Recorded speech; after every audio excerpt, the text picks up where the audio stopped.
Hey, Slick Talkers, thank you so much for tuning into this podcast. And I know that if you love this show, you'll also love my morning show called Good Morning Hospitality with my co hosts Michael Golden and Brandy Canali, as we spend 30 minutes every Monday morning to dive into the industry's top latest news and trending topics. So go check it out on wherever you find your podcasts at Good Morning Hospitality. And you can live stream with us on Monday mornings on LinkedIn, Twitter, Facebook, and of course, YouTube. Now, I hope you enjoy this episode. I truly feel like a year into it that we're at the point where we have one team. We talk about one sales team. Our reservationists, they book any one of those 4 markets. We have the same clients that are staying with us in Steamboat now, going to other markets and saying, this is what I wanted. And we expanded because the guests said, if you were in other markets, we would follow you there. We want this experience in other places.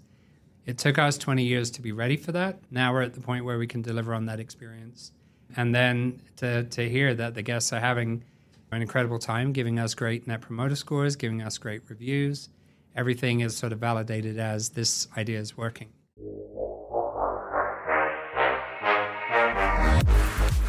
You're listening to Slick Talk, the hospitality podcast, a podcast for those who are in and around the hospitality industry who love, live, and breathe what they do.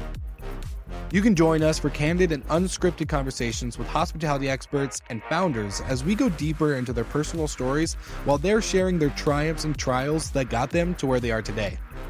I'm your host, Will Slickers, and you're listening to an episode of Slick Talk, the hospitality podcast. Now, let's begin.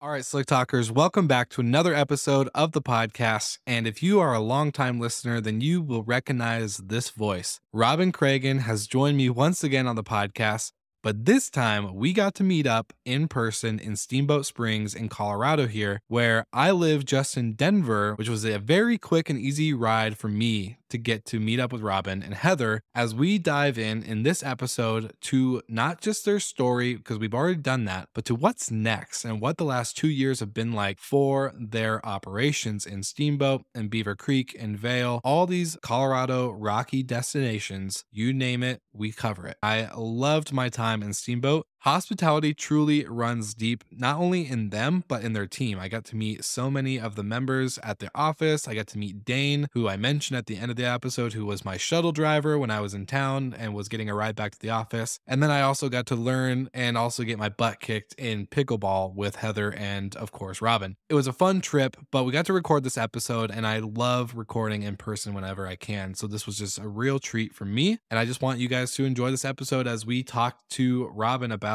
what's next. What is the future for not only moving mountains, but we cover a lot of industry banter as well.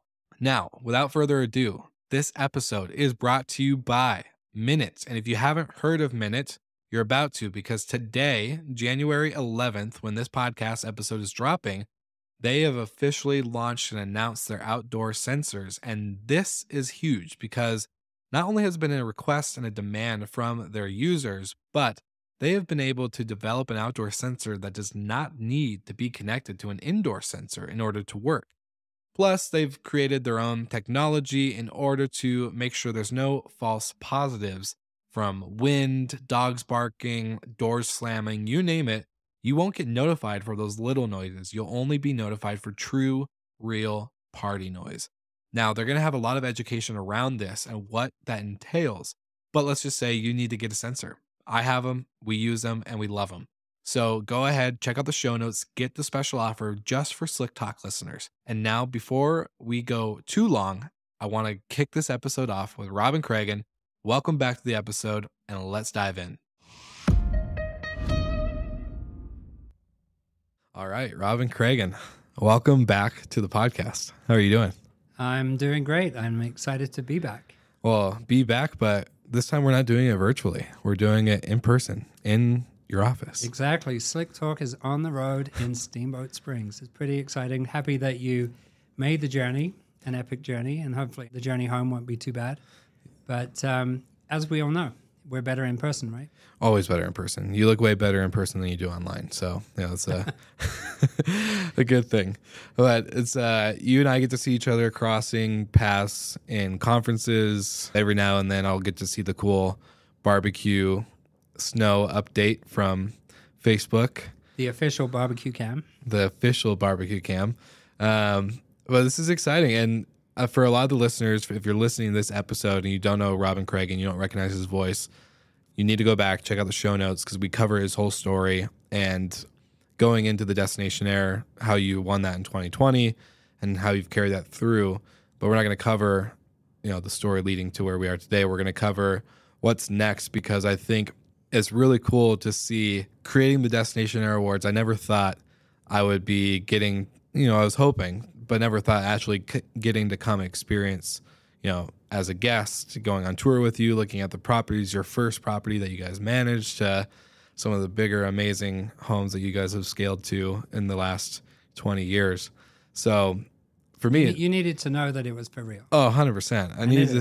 I needed to see more than just the amazing purple logo on online.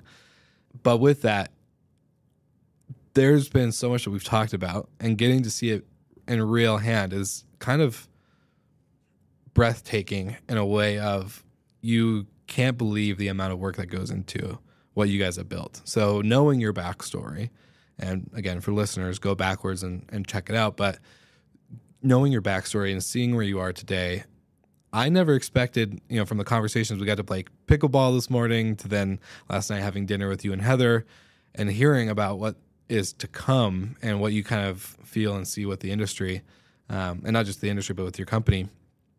I was taken back. I wasn't expecting the answers of what I received or heard.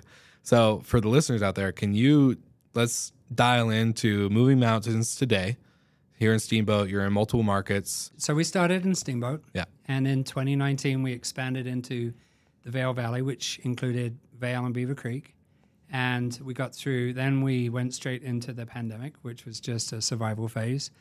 We came out of that as everybody in this industry saw the kind of the boom coming, and we were able to acquire a company in Breckenridge. So now we're in 4 markets, all within about 120 miles of each other. It's a nice, comfortable driving range. I can get in a car and be in any one of those resorts within 2 hours. But yeah, we have essentially 3 teams doing what we do in Steamboat now, in Steamboat, the Vail Valley, and in Breckenridge. It's pretty exciting. Well, a lot of people hear the word acquisition, right? So they're like, hey, you acquired. We acquired the Vail Valley Getaways in the Vail Valley. There was a small company, family-owned, with about 30 properties, and then Paragon Lodging in Breckenridge. And it certainly was not, realized that it took 20 years for us to expand outside of Steamboat. We grew our business literally one home at a time, very slowly, very methodically. And I mean, we're bootstrapped. It's only our money. We're not funded by anyone else. So you could argue that perhaps we could have grown faster. But in some respects, I feel like we earned every relationship that we have with every owner. And that's one of the reasons why owners stay with us an average of 7 to 10 years, that we have a very low churn rate because this is a relationship-based business. So one of our great challenges, I think, was acquiring a portfolio of 70 homes in Breckenridge and forming relationships of trust, with those owners.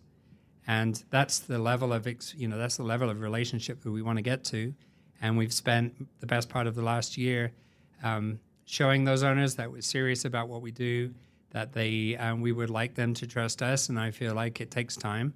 But I think that's kind of where we're at. Mm-hmm. The same as building a trust with the team that essentially came from Paragon Lodging into Moving Mountains. And now I truly feel like a year into it that we're at the point where we have one team. We talk about one sales team. Our reservationists, they book any one of those 4 markets. We have the same clients that are staying with us in Steamboat now, going to other markets and saying, this is what I wanted. We expanded because the guests said, if you were in other markets, we would follow you there. We want this experience in other places. It took us 20 years to be ready for that, Now we're at the point where we can deliver on that experience. And then to hear that the guests are having an incredible time, giving us great net promoter scores, giving us great reviews, everything is sort of validated as this idea is working. So with it taking 20 years, you and I have had the conversation a couple times on, there's some companies or some people we get to meet at, whether it's VRMA or other conferences, and they're, 2 years in and 150 properties or more. With you guys taking 20 years, kind of give us, like, I guess, a backwork, and not within like going to your story, but there's a certain standard that you guys have hit. And I got to, for anyone listening, I got to tour your first home. So seeing your first home to some of these other properties that you guys have now put into the rental program and become part of the brand, there's a lot of detail. And these aren't just any homes. Like what I liked about our conversation is like, well, what about this? And, maybe these companies are inquiring. They don't have the inventory that you want. You have a certain specific type of home, whether it's value from 3 to 5 million or, the type of structure and setup that there is, that's not something you can really scale in 2 years properly. I agree. Actually, I'll start you on we said the word detail. And one minor detail is this is actually our 25th winter season. So in truth, it's 25 years since we started this crazy business. And we didn't get into it saying we would manage 200 homes. We had a vision of the business, which was Moving Mountain Chalet. And it was Moving Mountain Chalet and nothing else for the first 2 years. It was in our third year we added an S. It was in about the 10th year that we decided, when we became involved with a luxury slopeside property that was not a chalet, that we just wanted to become Moving Mountain. So we've gone through a series of evolutions. Our technology's evolved, our systems have evolved, our team, we started hiring staff because we were taking on more people and more properties. And so, the whole thing has been sort of a very step-by-step growth path. But like you said, you can't come into the business at the level that we're at. I think it would be very hard to show up and say, fine, we're going to start managing 200 homes, we're going to acquire a company and then figure it out. I think that's where you can run into problems. Yeah. So for us, it's super important that as we grew the business, that not only did we maintain the standards, but if we could improve them, then that's what we would do.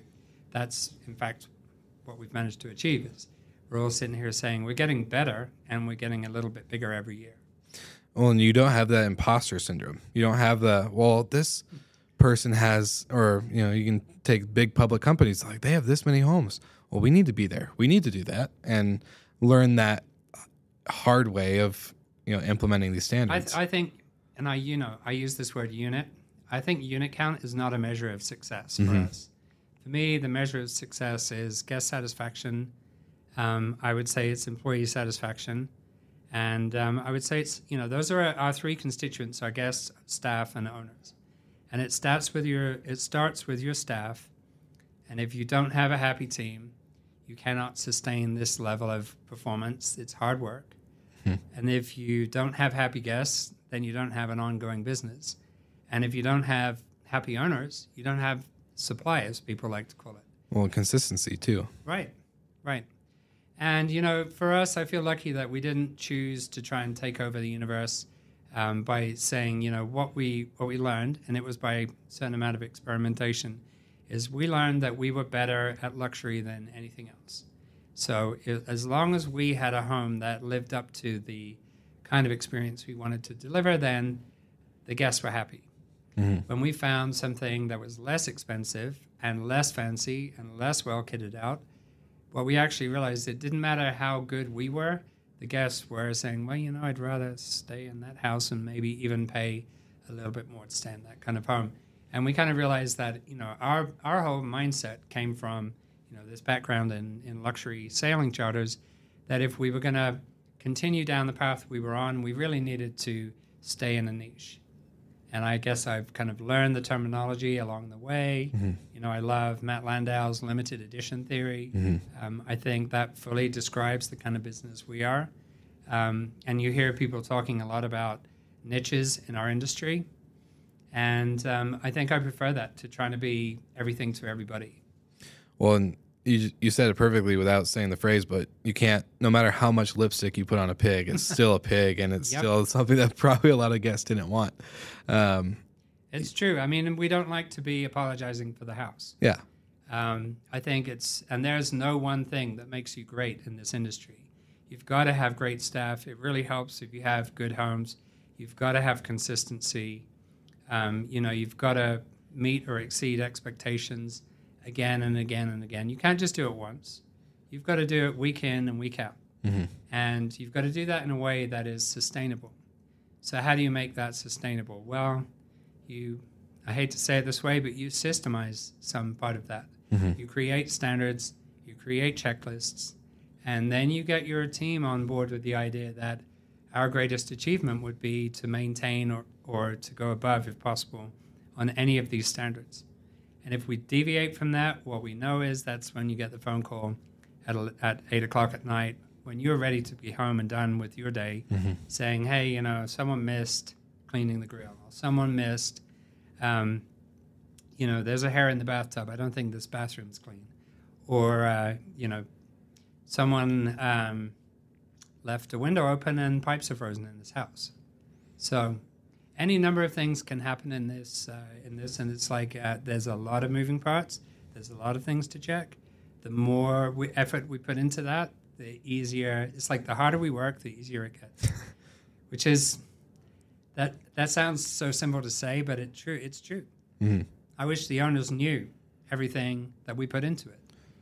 We have our whole team sits down several times a year and really works on what can we do better to work together, what can we improve as far as owner or guest experience.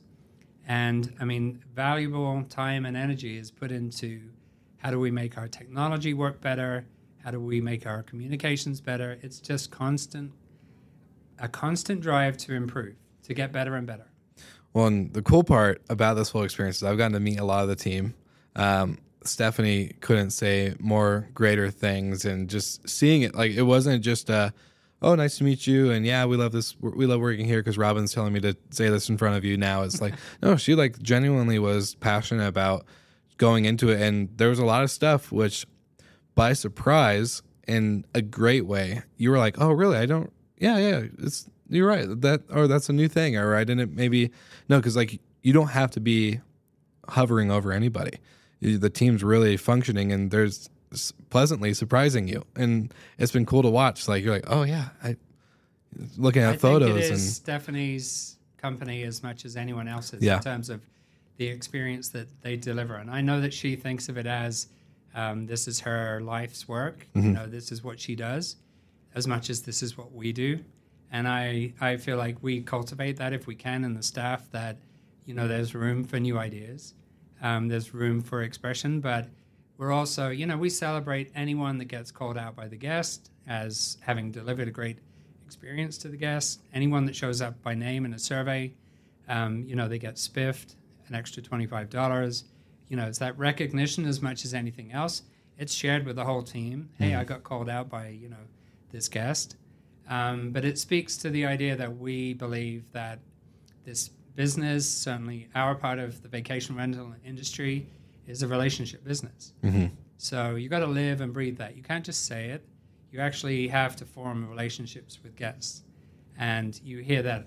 What I'm delighted to hear is it doesn't need to come back to myself or to Heather, but it comes back to Jill, who runs the front desk, or it comes back to Adam, who is our maintenance manager, or it comes back to Stephanie, who's the GM of everything here in the Steamboat, or one of our other teams, Chip and Kayla over in Breckenridge, or Julia over in the Vail Valley. These are the people that are working with their team. It's their show. Yeah. And we are just, united in the idea that moving mountains is kind of a series of experiences you can have in any one of these different locations. Well, can I ask you a question on the transition from you and Heather to really running the show, being the Robin and Heather show? Yeah, it's not the Robin and Heather show anymore. Not anymore. It hasn't been for a while. But so you had that first transition, but now acquiring a company in a completely different market, mm-hmm. and you said a year later you finally feel like they also feel like they're part of the Moving Mountains team. It's not Paragon Lodging anymore. It's right. Moving. So can you maybe describe similarities and differences between those two transitions? Those are pretty big, especially for an I entrepreneur. agree. Yeah, I honestly don't know how the bigger companies can pull this off. I don't know if behind the scenes whether it really does work. Yeah. But I know how much effort we put into making sure that the people joining our team felt like they were joining a family where they were going to be valued and appreciated and trusted. And, there are certain elements to being a good employer that we don't shy away from. We provide, the nuts and bolts of providing employees with great benefits, but also showing them a total compensation schedule so they understand that we're helping them to be smart with their money. Part of their compensation is their hourly pay or their salary, but other parts of that we've leaned into is being able to provide them with medical coverage. And we're actually just going through a big change of our PEO because we found a company that can offer an even better policy, less expensive for people to buy insurance for dependents. None of this kind of thing, without going down the whole list, none of this is that exciting to talk about, but it is exciting in terms of how it translates to the employee's bottom line and helping them understand, we match 3% against retirement savings. So we're educating our team to save for retirement, a plan for their future. And we put money into an HSA account so that they can have tax-free dollars to pay their deductible or any medical expenses. Wow. And it's like things like that you're actually helping them when they come to the time that they need that stuff, then they appreciate it. Yeah. So we have had employees that have come back to us even in the last, especially going through the COVID years, but in the last few years, everyone has something in their lives at some point. And knowing that you don't have to worry about, your benefits, I think it's a huge deal. And it provides them with a great deal of security. So anyway, that's just one part of, I think, what someone gets when they join a team. We have a great culture that I think is very visible, that we talk about on a regular basis. Well, you literally make it visible on a wall. Yeah, we've got a great culture wall here in Steamboat. We just put one into our new office in the Vail Valley in Avon. And, it's a kind of a daily reminder that we have a culture that binds us together, but we live by that culture. It's not just something that's on the wall. When we talk about every challenge as an opportunity, that doesn't mean it's unique to moving mountains, but, in the context of when that happens here, that there's a challenge, how do we find that opportunity? It's a very useful thing to help the staff know that if I'm following this, then I'm leading us towards achieving our mission. And that is the whole idea when we have nearly 80 full-time staff, is getting everybody to pull in the same direction. It leads you towards achieving your mission, which leads to satisfied guests who give you a great Net Promoter Score, who write 5-star reviews on Google, and that just brings more people back to us. Hey, sorry to interrupt the episode, but you know what also helps with your Net Promoter Scores? A great little tool that I like to call Hostfully. Hostfully is a proud sponsor of this podcast. They've been with us for so long, and yet we still continue to be shocked by the amount of creativity and use cases for their digital guidebooks and their property management software. Well, if you get their property management software or their digital guidebooks, then you can experience the best way to help communicate with your guests in order to cut down on inefficiencies in your business. Without going on too much, I just want you to know this is such a great tool for all property managers of all shapes and sizes. And now back to the episode. So now with this whole transition into growing a team that was existing prior to you, tell me like your mindset on that, because this isn't easy. I'm a young entrepreneur. You've been doing this way longer than I have. So getting to, I guess, properly mindset shift that in the sense of this is my brand, this becomes our brand. Maybe was there anything expected or unexpected with this whole growth phase now a year later? Well, I wouldn't want anyone to think that we knew all the answers when we came into this. So Yeah. I think both myself and Heather have a natural curiosity for knowledge, Yeah. and we look for answers. And in some cases, those answers come from other people. We've worked with consultants in the industry. I've certainly talked to a lot of thought leaders. Simon Lehman's been a great advisor to us. We've done things with Matt Landau.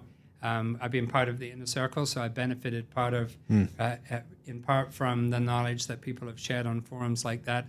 So I think as an entrepreneur, don't imagine that you have all the answers, but keep looking for the answers is one thing. And then when those answers connect back to something that you're trying to do, then put them into action and see what happens. I mean, a lot of this is not being afraid to try stuff. Mm-hmm. And, I would say that I'm fond of saying that we're a product of our failures more than of our successes, because we've made a lot of mistakes, because we've tried a lot of things. And the good news is that we learn from our mistakes. Yeah. So we get better. Every time we make a mistake, we try never to make that same mistake again. And we've missed things, and we've overlooked things, and we haven't thought things through, and we've learned the hard way. And then here we are today in a position where you could say we make fewer mistakes today than we used to in the beginning. So I'd say that look for new ideas. Don't be afraid to try new things. Learn from your failures. Don't repeat them. The final thing that I would say to a business owner who's been doing this a while and is wondering what the next step is, part of the transition is actually being willing to give more decision-making and control to others. And, there's a lot about being an entrepreneur that you like to feel like, I've got this, I've got my finger on the pulse, I know what's going on. And I mean, I have been there where I've known everything from what the housekeepers are doing to what the vehicle maintenance costs are to what every homeowner's performance numbers are. You can be everything in every place. You can be in the center of mission control, but all that ends up happening when you're in that situation, you're the only person that everything has to go through, is it starts creating a bottleneck as you run the business. And what you find is that you're going to end up frustrating your team. And what I think I was really excited to see is how willing and excited people are when you say, you don't need to ask me about this. You've got this, you know how this works. If you have a problem and you need an answer or you need someone to help you, then I'm here. But I want to be here as your backup. I don't need to help you manage the day-to-day. And maybe in the beginning, that starts with you take a vacation. And I know people in this industry who are like, well, I can't take a vacation until the mountain closes down, whatever.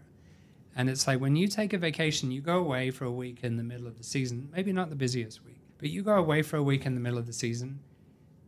They make decisions without you, and you come back, and they are taller and stronger, and they go faster. And they do things without you that you don't need to manage. You don't need to micromanage, because they would start seeing that as micromanagement. So, that's one of the nicer things about growing your business is saying, hey, we could take a 3-week trip to Europe. We could have that kind of experience in the summer, take our family somewhere, and when we come back, the wheels have not fallen off the bus. And then you realize that we need to do this more. So actually stepping back deliberately, intentionally, and I'm in a very deliberate phase of stepping back right now, where I've been saying to my team, it doesn't really matter what I think. What matters at this point is what you think. I'll be really interested to see how that works out. Now, I didn't figure that out. I got that kind of concept from working with a business coach who's coaching me towards, if you don't want to be there, you can't have your hands on the wheels any longer. And, that's the position that we've taken right now, is not that, hey, we're going to just sit back and eat bonbons and go and get massages all day. Is we're stepping back because we have other projects that we want to work on, and we need the mountain operation to stand on its own 2 feet. And what is exciting to see, I think we've picked the right people, is they are chomping at the bit to show us what they can do. And they're doing it. I mean, they've been doing it for a while. So it's an interesting and exciting place for us to be right now. Well, I was going to say that's a perfect segue, because you mentioned, getting the mountain operation up and running and standing on its own 2 feet so that way you can work on other side projects or other passion projects. So doing this for 25 years, and you've got the right people in the right place. You've mentioned multiple different resources, from industry consultants to business coaches to inner circle forums. All great things to do, because you're using not just like, oh, we're infusing capital in the business to grow and to invest in the business, but you're investing in yourself, which is allowing you to learn these other lessons. along the way that invest in the company. So the exciting question, and I was so glad that I accidentally got this right last night by asking you, what's next for Moving Mountains? Do you become Moving Oceans? And you said yes. You're like, actually, for sure, that's exactly what we do. So what does Moving Oceans look like? And maybe just give a little glimpse for anyone who's maybe listened but hasn't gone backwards to your first episode, sharing kind of just why this is a full circle journey for you. Okay.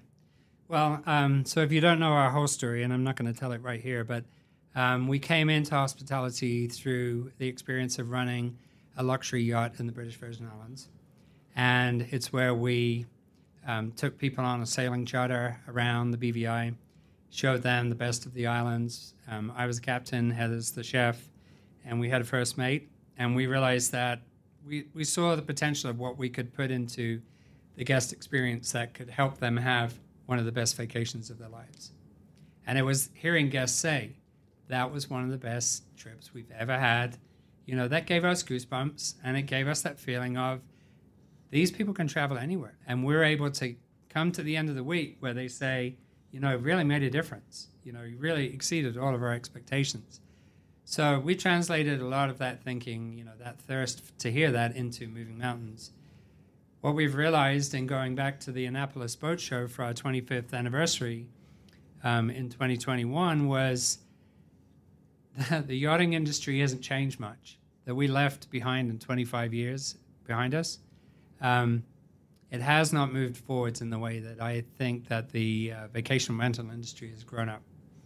And we feel like our standards and our experiences are something that could translate back into that world. And wouldn't it be exciting to go kind of full circle back into the world of yacht charters, and where we can take the trust relationship that we have with the current guests that are staying with us and say, okay, you've had a great experience with us in the mountains. What about having this experience on a yacht? And I can relate to that, even though that sounds like, you know, one could not be further from the other. Mm-hmm. I can relate to that because those are two things that make me smile.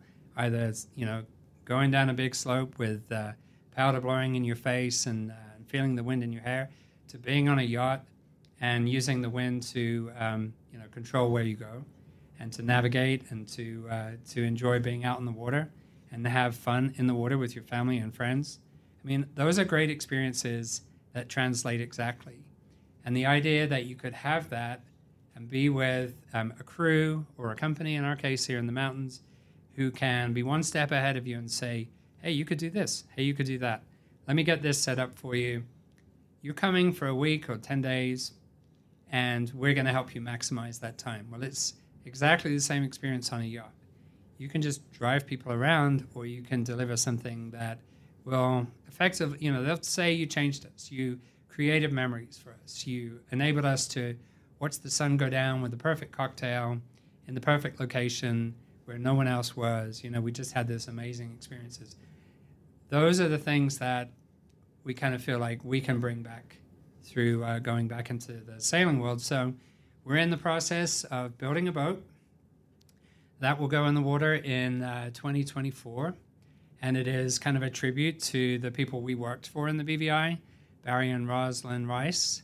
And that, you know, we were very close with that family. Sadly, they have both passed away, but their daughter Susanna still lives in the BVI. And so our boat's going to be called the Endless Summer 3.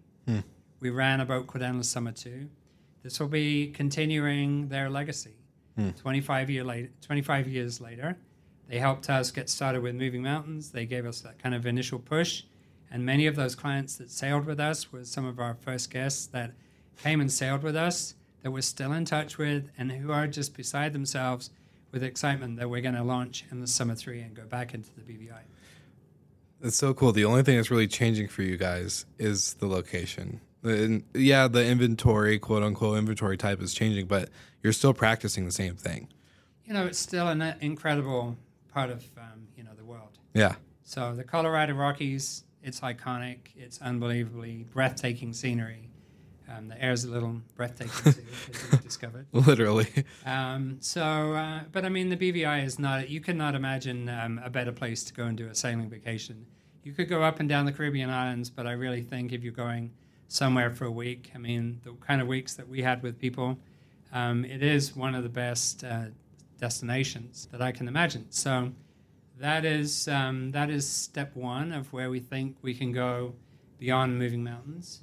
And it seems very natural to also add the word beaches to the equation. We're also exploring some options to go into Costa Rica. So moving mountains is going to evolve into moving beaches. That is very much kind of in line. You know, that's villas or luxury homes close to the beach, starting in Tamarindo, Costa Rica. And then, of course, out in left field is getting that vacation rental concept back onto a boat. Well, and so tell me, I guess, the difference. We talked about it last night. You know, the difference between moving mountains and moving beaches is that you're going to go in more without being so. You're not going to be like a Marriott, but being more of a flag, being more of a. It's a partnership model is how we're thinking of it right now. So that would mean a relationship between us and a boots on the ground property management company. But they would be flying our flag. Not a franchise, maybe more an informal licensing agreement in terms of implementing the standards that we have, the branding touches, making sure that the guest, you know, we're pretty confident with the company we're talking to that we're aligned as far as what the touch points would look like. I think they speak with the same voice and the same passion that we do. But making sure that that translates as close as possible. That's the work that we're doing right now in terms of identifying the standards, you know, right down to what is the kitchen inventory, what is the kind of the bedding look like, what are the soaps and, you know, all the little touch points that the guests have in the home, the checklists, the process and things like that to ensure that the guest experience from arrival through to departure is comfortable, feels safe, feels like meets or exceeds the expectations that are created from the marketing and the reservations process. So it's a whole process. When you try and do it in a different environment, you realize how much work goes into that. The only thing the guests are changing on their end, or should be changing on their end, is whether to pack for snow or for the beach. Right. It's a different packing list for sure. Why did you guys decide to go the partner model rather than just starting your own and going from 0 to 20 or whatever the count would be? Well, I believe part of our success in Colorado is because we retain that hyper-local focus. Mm-hmm. So we leverage our local relationships, our local connections. And I don't imagine that we could just show up in Tamarindo and Costa Rica and achieve the same kind of success because we're going to be gringos. We don't speak the language like we need to. We don't have the connections. And, it's the support network that you put around managing the property that allows you to be more consistent in delivering that experience. Yeah. So, here in Colorado, in each of our different markets, we're leaning on an HVAC specialist, a hot tub specialist, plumbers, electricians, snow removal contractors. I mean, there's a whole legion of other even companies. Just like remodeling contractors. You guys have gone through a lot of those. All these people are also on our team here. Yeah. So when you go into a new market and a new area, even a new country, not only do you have cultural differences, but I think we would be total outsiders, and I don't imagine that we could be successful without going through a lot of discovery of we don't want to make that many mistakes. Yeah. So by partnering, by aligning ourselves with a local manager, we think that that's a good starting point. And I mentioned before, it's about trying things and seeing what works. So we are trying this to see what part of it works. And I think what we learned from trying it is what's going to guide us through, how we really roll this out. So it's an experimentation, but we've been teasing our guests through our guest surveys about beaches and oceans, and we're getting a lot of hell yeah. Send me the info. Yeah. Well, and that's the cool thing, and I've always liked that about our conversations is not, you're not depending on the channels. You're not, you know your guests, which is great. You're not depending on the channels to bring them to you. You have a huge database full of them. So what a great way to tease it, but also know for sure, like they are your target audience. You're not having to rediscover a new target audience. Right. So that's what's exciting, because it's a guaranteed validation.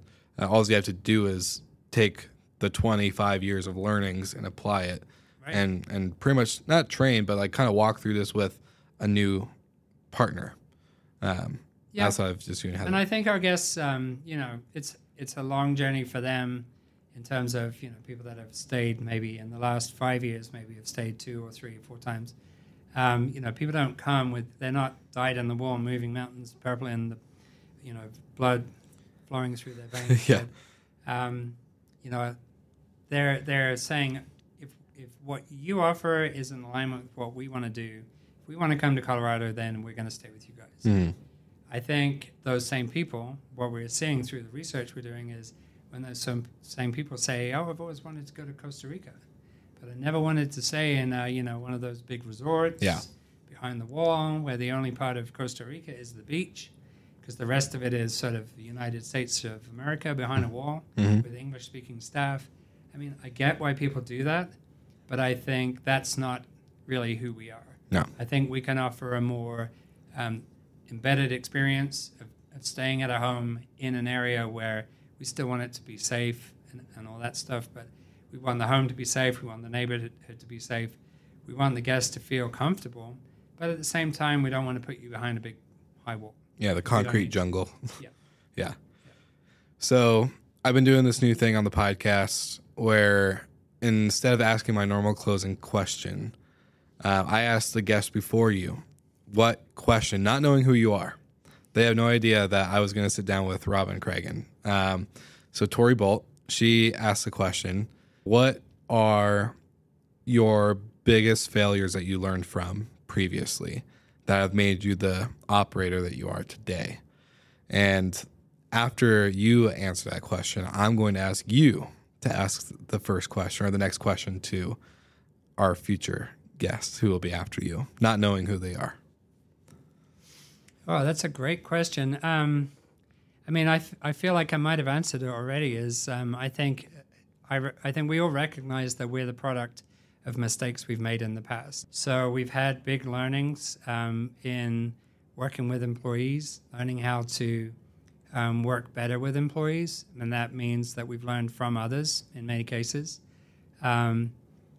We've taken a lot of advice. We've used a lot of different tools. We use predictive index that's helping us to understand our employees better. Mm-hmm. So when we've had a bad experience, we've sat and we've said, what can we do better? Yeah. And we're like, well, I think we could work better with our team. We haven't obviously had a catastrophic failure that has kind of ended the life of the business, and I feel like we have a lot of positive momentum right now. We have it, and we focus on trying to make sure that we don't leave ourselves exposed to any new risks. Yeah. We just did some really incredible work with Justin Ford from Breezeway, had him here for a week auditing safety in our company as part of our safety month in September. And, the intention was there, let's never get to the point where we have a huge learning based on safety. And, over the years, we've had close escapes, but I think we're in generally pretty good shape, but we sure learned a lot from just having someone like Justin around. Yeah. So, I would say it's just realizing that you're not perfect. You're not going to be perfect. But if you're committed to success, then, we've made mistakes for sure. But our big takeaway was don't make the same mistake. Yeah. Don't have an unfortunate ending to someone's employment or, have a disagreement that goes too far or whatever, And we've had the same learnings that we've had with owners as well. So. Yeah. Well, so what would be your question? Not knowing who the next guest is going to be, what's the question you'd want them to answer? My question to the next person that you're going to talk to would be, because I said this at the VRMA when I was doing a session, we were talking about technology, is what do you want to be when you grow up? Where do you want this business to go? And if you can identify what the roadmap is for your business, if you haven't thought of that, then you should think of that. You should think about where you want to go, because identifying goals. I'm a big believer in if you have a goal and you aim for it, you're going to get there. And if you measure your progress towards that goal, then you're more likely to reach that goal than if you just say, well, let's just see what comes around the turn. Yeah. So that would be my question. Where do you want to be in 10 years' time? Did you ask yourself that question when you were starting Moving Mountains? Did you? I did not imagine 25 years ago we would. Yeah. And that's part of why I think that question needs to be asked is, do you really see yourself in this industry in 10 years' time? Yeah. And where do you think you'll be? Because if you really put that down on paper, you have a chance of getting there. If you just kind of wander along, you might do this, you might do that. I think it's kind of like, it's a business that can be distracting at times. So you can get distracted by new opportunities, new homes, new technology sometimes. And without thinking, like, what problem is this technology solving? We've done that in the past. We've taken on things that we ended up not using, wasting money on, wasting time on, even worse. Yeah. So, that's pretty good. Continuous learning. Continuous. I love it. Well, no, seriously, I got to thank you for the amazing trip out here, the Steamboat, for experiencing not only, some quality time to get to hang out with you and Heather and the rest of the team here at Moving Mountains, but to really see behind the curtain, and not just being a guy that I met online who got submitted for some award that was created through COVID. So it's been an incredible experience. I can say that you are the real deal, which has been awesome to see. Thanks. So yeah, I just appreciate it. It's my team. It's all the team. I love it. No, it's too good. The team is legit. Like, just getting to see everyone, from Dane, my main man, to Stephanie and the rest of the team. I've met so many names in one day, so I'm sorry if I don't mention any other names. But no, seriously, it's been incredible to be here. So awesome. I appreciate it. We're being excited to have you here. Thank you so much for listening, and thank you to our show partners for making Slick Talk, the hospitality podcast, possible. We hope you enjoyed the show, and we would love to connect with you outside of the podcast. So you can follow us on all of our social media channels for daily hospitality content, or find us on slicktalkthepodcast.com. And don't forget to rate, review, and subscribe so you never miss an episode. I'm your host, Will Slickers, and we will see you guys all again next week.